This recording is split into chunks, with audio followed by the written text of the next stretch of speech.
90,2 Serambi FM Syedaralun bersama saya Iska Novita di Tausiah Ramadan edisi hari ini 16 Ramadan 1444 Hijriah di hari Jumat atau 7 April 2023. Seperti yang sudah saya janjikan tadi bahwa akan hadir Tausiah Ramadan di sore hari ini. Nah, kali ini dengan tema puasa dan ciri-ciri orang yang saleh.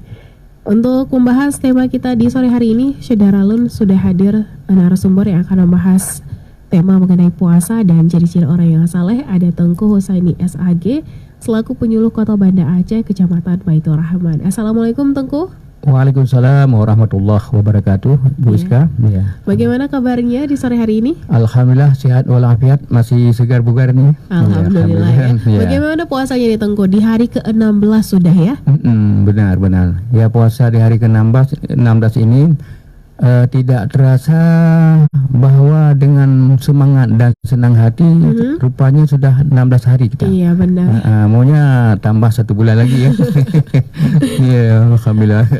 Oke, baik. Jadi untuk Anda Syedaralun simak Tausiah Ramadan yang akan hadir selama 30 menit ke depan dengan tema kita kali ini puasa dan ciri-ciri orang yang saleh. Kalau begitu langsung saja kita serahkan kepada Tengku Husaini untuk menyampaikan materinya mengenai puasa dan ciri-ciri orang yang saleh. Silahkan Tengku. Ya.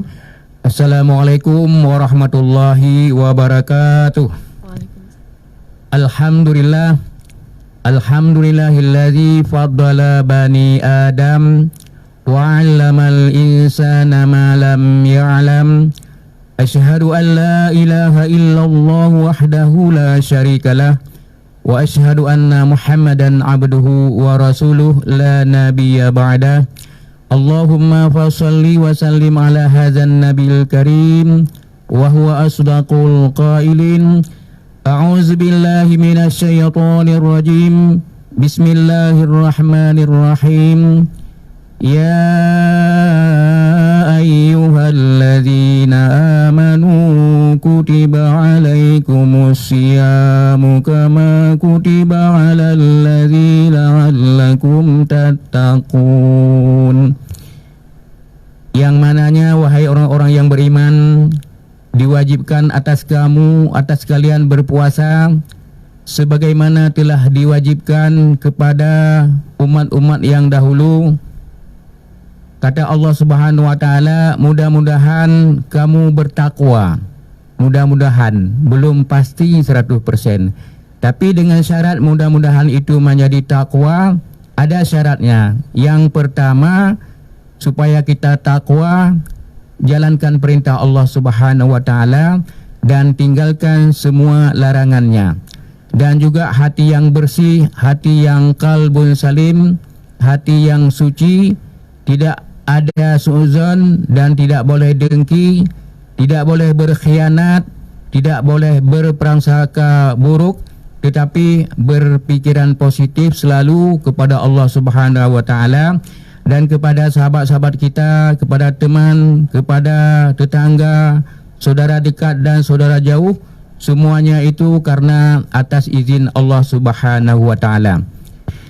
Sebagaimana dalam hidup ini kita perlu kita bersyukur kepada Allah yang Maha Kuasa. Sampai detik ini, sampai saat ini kita masih diberikan umur kita panjang, keadaan kita sehat selalu, tidak ada sakit. Kalau demam biasa, demam itu biasa. Tetapi yang perlu kita syukuri, sampai saat ini masih bisa kita beribadah kepada Allah dimanapun dan kapanpun. Tugas kita hanya satu, yaitu beribadah kepada Allah Subhanahu wa taala. Soal rezeki itu soal urusan Allah. Kalau kita baik melaksanakan pekerjaan yang diridhai oleh Allah Subhanahu wa taala dan benar banyak berbuat kebaikan, jangan khawatir. Rezeki itu berbanding lurus dengan usaha kita. Rezeki itu berbanding lurus dengan amal ibadah kita. Rezeki itu sesuai dengan banyaknya kita mengaji, banyak bersedekah, bagus beribadah, tahajud ada, salat duha ada, salat sehari semalam 5 waktu, lebih diutamakan jamaah lagi, paling bagus dan paling besar pahalanya dikasih oleh Allah Subhanahu wa taala. Kemudian yang menjadi orang-orang yang saleh di dalam Al-Quran, di dalam surat Ali Imran ayat 113, Allah menyebutkan, A'udzu billahi minasy syaithanir rajim. Bismillahirrahmanirrahim. Yu'minuna billahi wal yawmil akhir wa ya'muruna bil ma'ruf wa yanhauna 'anil munkar wa yusari'una fil khairat wa ulaika minas salihin. Yang maknanya mereka beriman kepada Allah Subhanahu wa taala dan hari akhirat, dan menyuruh orang untuk berbuat yang ma'ruf dan mencegah dari yang berbuat mungkar, dan bersegera mengerjakan berbagai kebajikan. Dan mereka itulah orang-orang yang soleh, kata Allah Subhanahu wa taala. Yang pertama dikategorikan seseorang itu soleh. Kita soleh dikatakan oleh Allah yang Maha Kuasa. Yang pertama itu yaitu beriman kita kepada Allah Subhanahu wa taala, bahwa kita percaya Allah yang menciptakan kita dari air mani, kemudian menjadi segumpal darah, dibungkus lagi oleh Allah di dalam rahim ibunda kita yang baik, yaitu segumpal daging, kemudian dibentuk oleh Allah Subhanahu wa taala. Setelah dibentuk kita pada usia 4 bulan, ditiupkan ruh ke dalam rahim orang tua kita. Bagaimana dahsyatnya kekuasaan Allah Subhanahu wa taala yang perlu kita syukuri. Kemudian berbulan-bulan di dalam kandungan sampai 7 bulan, 8 bulan, 9 bulan, maka kita dilahirkan oleh Allah Subhanahu wa taala ke dunia ini dalam keadaan suci dan dalam keadaan tidak punya pakaian, dan juga menangis ketika lahir, menangis. Kenapa menangis? Karena begitu dahsyatnya cobaannya dunia ini, maka setiap bayi yang lahir itu dalam keadaan menangis. Di samping itu, dari hari ke hari, minggu ke minggu, bulan ke bulan, orang tua kita menjaga kita, mengasihi, susu, menjaga daripada nyamuk dan daripada binatang berbisa, dikasih mandi, kasih makan, dikasih susu. Dan 24 jam kadang-kadang orang tua kita tidak tidur, menjaga kita agar supaya kita hidup dalam keadaan sehat, panjang umur, sehingga menjadi anak yang soleh. Setelah usia 1 tahun, 2 tahun, 3 tahun, 4 tahun sudah mulai masuk ketika, kemudian SD, SMP, SMA, selesai SMA masuk perguruan tinggi. Setelah itu masuk lagi ke S2, S3, sehingga menjadi dosen. Maka pada saat itu kita disuruh taat kepada Allah dan taat kepada kedua orang tua. Ridha Allah, ridha orang tua, ridha Allah. Kalau orang tua tidak ridha, jangan coba-coba, Allah pun tidak akan ridha. Makanya dengan orang tua, wala taqul lahuma uffin, maka tidak boleh mengatakan cis kepada orang tua. Misalnya dipanggil, wahai Rahmah, tolong ambil pisau sebentar. Mama ini orang lagi kerja, lagi sibuk main-main, ataupun lagi ada kawan. Ini sudah termasuk kita dosa besar dengan Allah Subhanahu wa taala. Bagaimana perjuangan ibunda kita menjaga kita, mendidik sehingga menjadi anak yang baik, anak yang saleh. Masa kita orang tua tidak kita sayangi? Barang siapa yang menyayangi orang tua, menjaga orang tua, memberi makan, memberi minum, bersedekah, dan sedekah yang paling besar yaitu sedekahnya kepada kedua orang tua, pahalanya apalagi di bulan puasa ini sampai dengan 100.000 derajat. Kita pikir hanya untuk anak yatim saja, fakir miskin saja, janda-janda miskin yang besar pahala. Ternyata lebih besar lagi, yaitu kepada kedua orang tua kita. Pemirsa yang dirahmati Allah Subhanahu wa taala, kemudian kita beriman kepada Allah, di hari akhirat nanti Allah memanggil semua manusia. Ada dua golongan, golongan kanan dan golongan kiri. Golongan kanan itu barang siapa ketika hidup di dunia ini banyak berbuat kebaikan, nanti di akhirat dia akan menerima buku catatan amalan kebaikan sebelah kanan dengan keadaan tersenyum dia, senang dia. Kenapa? Sedekah ada, salat tidak pernah tinggal, wajib sehari semalam 5 waktu, kemudian tahajud dan juga salat duha, salat sunat-sunat lainnya, membaca Al-Quran, bersedekah. Dan sedekah itu pahalanya sangat besar sekali. Apalagi di bulan suci Ramadan ini 10 kali lipat dikali dengan 70, sehingga pahalanya sampai dengan 700 kali lipat. Misalnya ada bapak-bapak ataupun ibu-ibu, anak-anak muda beli pisang 1 tandan, kemudian sorenya bersedekah. Satu sisi rumah A, rumah B dia cari mana rumah orang-orang yang miskin. Karena kata Allah Subhanahu wa taala, rezeki kita bertambah bukan karena sesuatu, bukan karena ibadahnya kurang, tetapi kurang perhatian kepada anak yatim, fakir miskin. Kalau sudah memberikan harta kepada anak yatim, fakir miskin, itu hartanya berlipat ganda. Waktu pergi misalnya kita sedekah 10 sisir, begitu pulang sudah ada beras diantar sama orang lain lagi. Ya, siapa yang suruh antar? Allah suruh antar, memerintahkan kepada Jibril, kemudian kepada malaikat yang mengatur rezeki kita di dunia. Nah, maka kalau sedekah itu jangan khawatir. Begitu mau sedekah kata syaitan, tak usahlah, itu berasnya hilang lagi, kurang. Kata malaikat, sedekah terus, pahala yang besar. Dan Allah tidak pernah menyalahi janji. Barang siapa yang bersedekah, Allah langsung melipat gandakan rezekinya kepada kita dari arah yang kita tidak menduga-duga. Nah, luar biasa. Misalnya rencana hari ini kita mau petik kelapa, ada kebun sendiri misalnya. Tiba-tiba ada orang lain kasih rezeki buah kates 10 buah, diantar ke rumah. Karena mengapa? Karena kita sudah memberikan hartanya itu kepada fakir miskin dan anak-anak yatim yang diridai oleh Allah Subhanahu wa taala. Kemudian yang selanjutnya, bahwa rezeki itu barang siapa yang bersedekah, di dalam kubur nanti kubur kita menjadi terang benderang bagaikan taman-taman surga. Ada disebutkan di dalam Al-Quran, ada orang yang meninggal ketika hidup di dunia ini sedekahnya tidak ada, hanya sedikit sekali. Kemudian ketika meninggal dia minta tolong kepada Allah, ya Allah, tolong kembalikan saya ya Allah ke dunia ini, pasti saya berbuat baik, mau sedekah, ada tanah, ada kebun sawit, pokoknya semua sedekah aja semua kepada kaum muslimin, kepada fakir miskin. Kata Allah, mana ada, ngomongnya besar, sampai sana lalai juga kan. Maka Allah Subhanahu wa taala mengingatkan kepada kita ketika masih hidup ini untuk memberikan yang terbaik.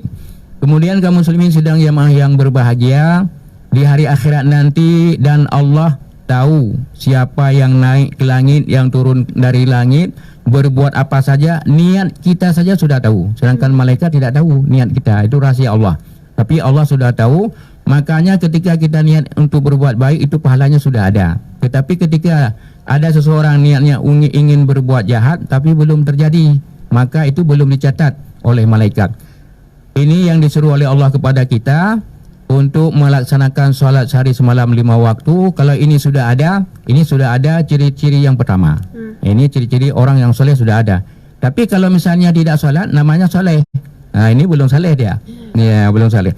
Kemudian yang kedua yaitu beriman kepada hari akhirat.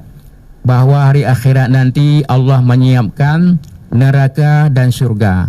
Barang siapa yang banyak berbuat kebaikan, termasuk bagi orang-orang yang beriman, yang selalu mengerjakan amalan soleh, kata Allah Subhanahu wa taala, tidak sombong, nanti ditunggu di dalam surga. Kalau orang yang sombong, maka tidak akan masuk surga. Mohon maaf kita sampaikan, orang yang di dalam surga aja bisa keluar. Kenapa? Karena sombong dia. Siapa? Iblis. Rupanya iblis dia ahli ibadah di masa Nabi Adam alaihissalam dan termasuk senior. Kemudian ketika Allah Subhanahu wa taala menyuruh kepada iblis sujud kepada Adam, Adam tidak mau. Kata Allah, kenapa kau iblis tidak mau sujud kepada Adam? Masa ya Allah, Adam itu engkau ciptakan dari tanah yang hitam, tanah liat, tanah yang busuk bau. Saya kan dari api. Masa api mau turut kepada tanah yang tidak bagus? Saya kan senior ya Allah. Ya, biasa kalau orang-orang yang sudah senior, misalnya ada junior baru masuk ke masjid, ke kantor, biasanya diremehkan. Padahal itu cobaan. Nah, kata Allah Subhanahu wa taala, kalau begitu karena sombong, keluar daripada surgaku, kata Allah. Padahal dia ahli ibadah sudah 1.500 tahun. Sedangkan Nabi Adam masih 1.000 tahun. Kenapa seperti itu? Allah ingin mencoba. Makanya kalau orang-orang yang sombong itu, dia jabatannya cepat turun. Orang-orang yang soleh, yang tunduk, tawadu, dia maka jabatannya naik, tetapi pelan-pelan. Pelan tapi bertahan. Nah, ini dikasih tahu oleh Allah. Ada satu kejadian, yaitu sahabat saya menyampaikan bahwa ada temannya bekerja di Amerika. Dia di bidang cleaning service karena tamat SMA. Kemudian yang beberapa orang lagi ini sarjana insinyur. Dan dia ketika satu saat itu ada meeting. Kata yang insinyur ini, yang ijazahnya SMA bukan minum air mineral, air aqua biasa, Clio misalnya. Kemudian terdengar oleh anak muda ini, kalau begitu saya harus mengikuti, melanjutkan pendidikan lagi, harus kuliah. Sehingga anak muda ini termotivasi, dia gara-gara tidak boleh minum air aqua yang air mineral karena masih di SMA, termotivasi untuk melanjutkan kuliah. Dan di saat dia kuliah, dia selesai S1 dan S2, sehingga dia dipromosi menjadi asisten manajer. Sedangkan yang berbicara tadi masih di bawah dia. Ketika itu yang insinyur ini, dia masuk ke ruangan anak muda tadi sehingga minta maaf. Wahai Bapak, mohon maaf, Bapak jangan pecat saya Pak. Kenapa hari itu saya menyampaikan kalau ijazah SMA minumnya air aqua biasa. Sekarang Bapak sudah menjadi bos saya. Kata teman tadi yang sudah dipromosi, saya tidak akan berbuat jahat kepada seseorang. Dengan adanya Anda mengatakan saya SMA tidak boleh minum air mineral, maka saya termotivasi untuk melanjutkan kuliah. Dan sekarang sudah ada S2, sudah ada jabatan, maka saya harus berbuat baik kepada orang yang melakukan tersebut. Saya harus berterima kasih. Kalau orang yang berarti bertambah marah dia. Tapi ini enggak, dia berterima kasih.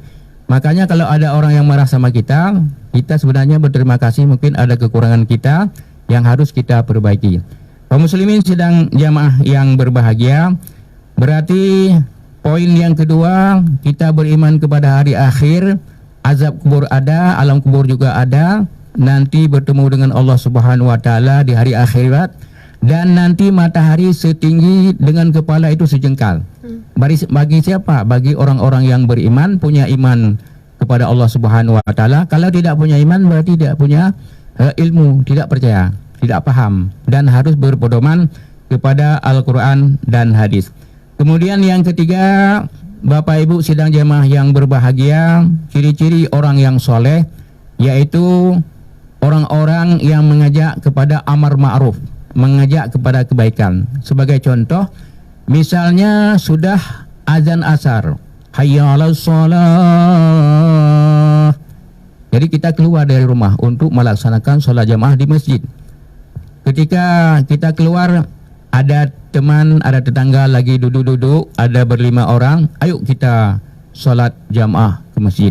Tugas kita hanya mengajak, tetapi yang memberikan izin adalah Allah Subhanahu wa taala. Kita tugasnya menyampaikan. Ayo kita mengaji, bertadarus di masjid untuk mendapatkan pahala di sisi Allah Subhanahu wa taala. Apalagi di bulan suci Ramadan ini, satu huruf kita baca pahalanya 10 dikali dengan 70 sampai dengan 700 kali lipat. Salat ibadah sunat menjadi wajib, dikasih tahu oleh Allah Subhanahu wa taala. Maka kita mengajak kepada kebaikan. Ayo kita ikut majelis taklim, ayo kita belajar ilmu tajwid, ayo kita bersedekah, ayo kita membantu orang-orang yang jatuh di jalan, ayo kita membantu memasang tenda terletak ada orang meninggal.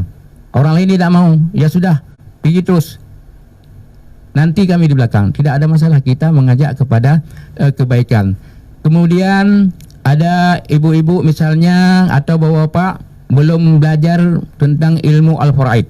Ayo kita pergi ke Masjid A, ada ustaz di sana yang mengajarkan tentang ilmu Al-Faraid agar supaya kita paham kalau nanti ada terjadi musibah dalam keluarga meninggal, bagaimana cara pembagian harta pusaka, asal supaya tidak ribut-ribut keluarga, jangan berkelahi. Gara-gara harta, adik abang berkelahi, yang ini sudah ambil satu, yang lain belum dapat. Maka kita ajak kepada berbuat kebaikan. Ayo misalnya jam 3:30 subuh, kita ada teman dekat, kita ajak, wahai saudaraku, wahai teman rahmat, ayo bangun kita solat tahajud. Karena dengan solat tahajud itu Allah mengangkat derajat ke arah lebih tinggi dan Allah memberikan hati kita yang lembut. Makanya kalau orang-orang yang solat tahajud hati lembut, dimarahin oleh orang senyum, dimarahin sama teman senyum, apalagi kawan, tidak ada masalah dan tidak marah, tidak balas dendam. Kenapa? Karena di saat solat tahajud orang lagi tidur nyenyak, kita solat dengan khusyuk, dengan nyaman. Kemudian kita berdoa dengan air mata berlinang, air mata keluar, kemudian hati menjadi sedih. Dan yang paling hebat solat tahajud itu adalah mengokohkan hati kita. Kalau kita sudah malas-malas ibadah, cas bateri kalau Honda, berarti tahajud. Dengan tahajud hati kita menjadi kuat, kemudian penyakitnya hilang. Ada satu orang dalam keadaan sakit, jantungnya kroner, dinyatakan oleh dokter bahwa bapak ini nggak ada lagi pak, nggak ada can lagi. 6 bulan kemudian nanti fisiknya bertambah turun menurun terus, akan lemah. Maka nanti kalau dari sisi jiwa tidak ada jaminan lagi, sudah dekat dengan Allah Subhanahu Wa Taala.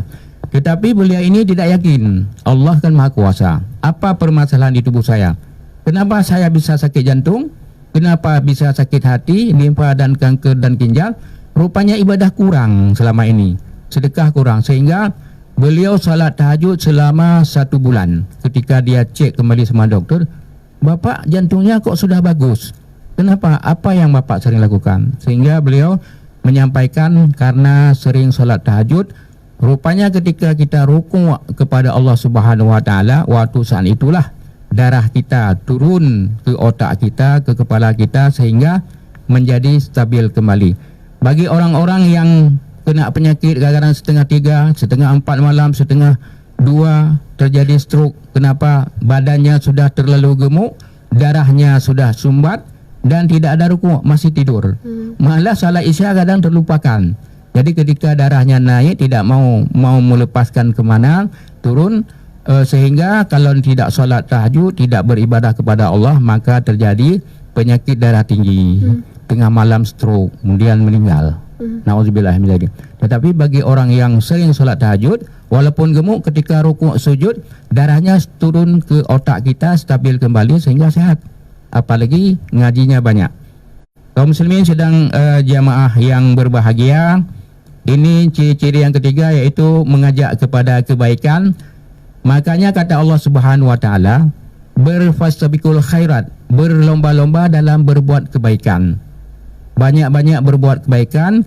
Paling kurang kebaikan kita ketika kita laksanakan, misalnya ketika ada orang meninggal, kita melihat ada anak-anak muda mengangkat aqua, kemudian mengangkat teh, kopi, kue, mengatur semuanya untuk orang-orang yang duduk. Orang tersebut nanti di hari akhirat diberikan pahala ganjaran oleh Allah yang sangat besar. Sehingga ketika nanti meninggal, di dalam pikirannya, di dalam alam barzah, kenapa dulu saya tidak banyak berbuat kebaikan? Rupanya pahalanya besar sekali dikasih oleh Allah yang Maha Kuasa. Ini salah satu contoh untuk kita berbuat baik, dan termasuk di sini berbuat baik yaitu menuntut ilmu pengetahuan agama dan umum. Tujuannya adalah untuk memperbaiki diri. Nah, kalau kita supaya nasib kita bisa berubah, jangan seperti lagi misalnya kita petani.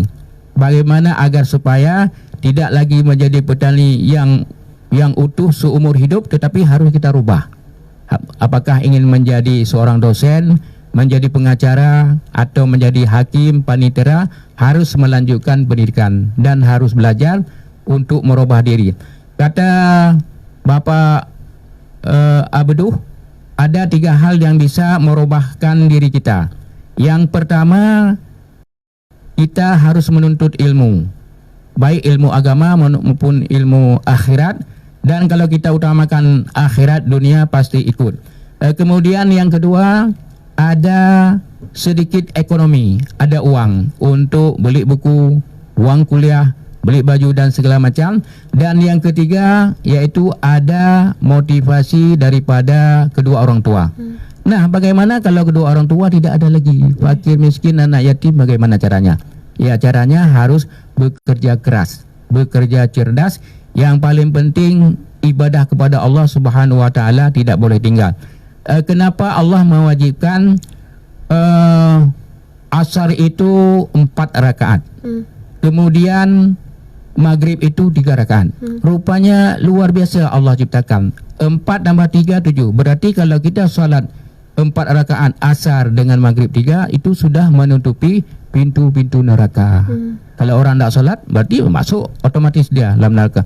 Kemudian juga Allah menyuruh kita melaksanakan solat duhur 4 rakaat. Kemudian isya 4 rakaat, 8 rakaat. Itu untuk masuk kita ke dalam surganya Allah. Surga itu karena 8 pintu. Kalau neraka 7 pintu. Dan kenapa Allah menyuruh kita untuk melaksanakan solat subuh hanya 2 rakaat? Karena pahalanya besar sekali.